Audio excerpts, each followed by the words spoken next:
Hi guys, nagdi-DIY ako ng sabihin na nating bangko. Bangko ba o sa amin taburete or upuan sa sala.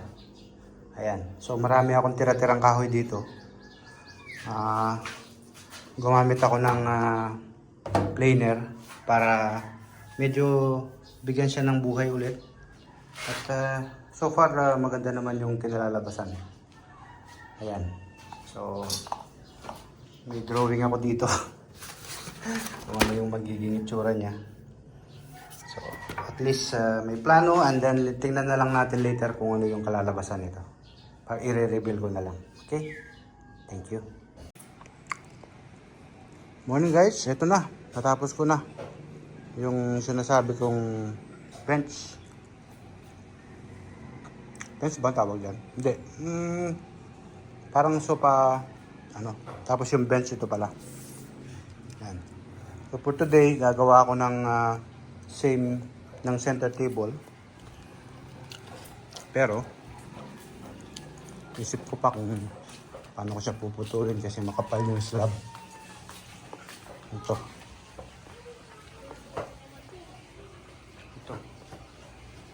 Yan.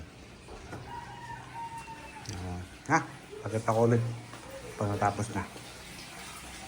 Okay. Ito guys, puputulin ko siya ng dalawa, tapos pagdidikitin ko siya. Tapos magkakaroon tayo ng 50 by 70 na center table.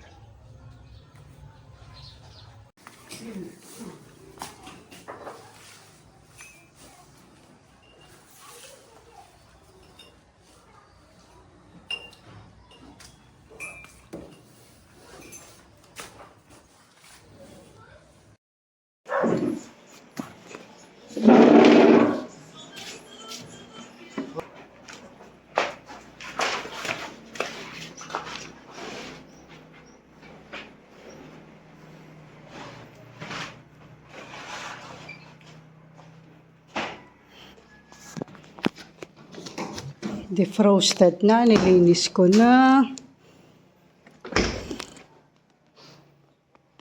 Homemade upuan. Nilinis na rin. Bar. Hindi pa natapos. Hindi pa natapos.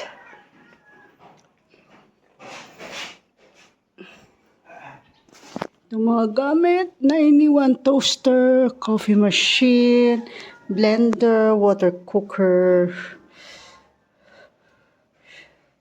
Bye house. See you next holidays. Ito toilet. Ito na rin mga gamit namin. Hopefully, hindi mamaho pag nag-holiday.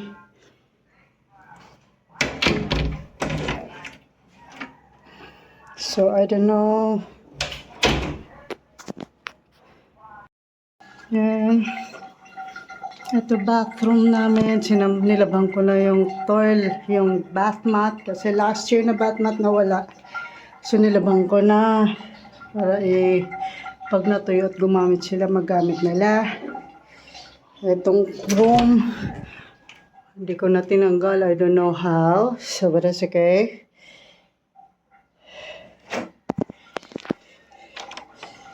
Ilak mo ito.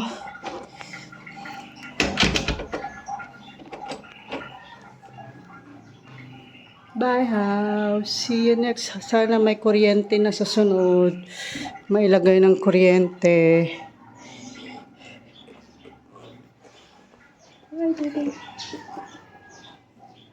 Ito yung underground namin sa loob.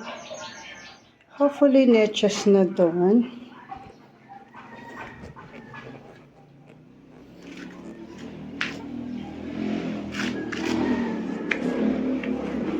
Ito yung sa dalawang rooms ng mga bata. Hopefully, magawa din namin to next year.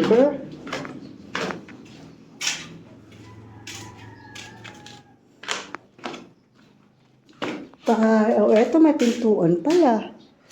Buti nalinis. May kwarto ng boys. Bathroom, papaayos na din to. Kwarto ni Eliza. Yes. Nakabili din tayo ng washing machine. Nalak na si Jeff ng bahala sa bahay. Ito yung ground floor. Ito yung washing room, storage room, and everything.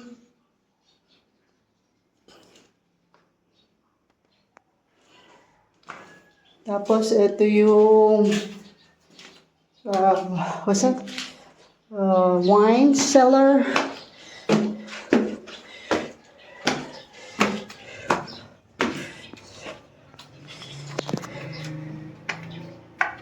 Tapos, ito yung attic.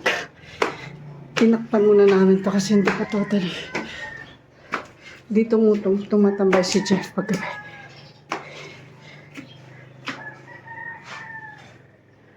Yung dagat doon, batong-bugtong. Ready to go. Punta muna kami ng Kapas. Tarlac. Stay pa kami 1 week. Sa 29 pa ang flight namin.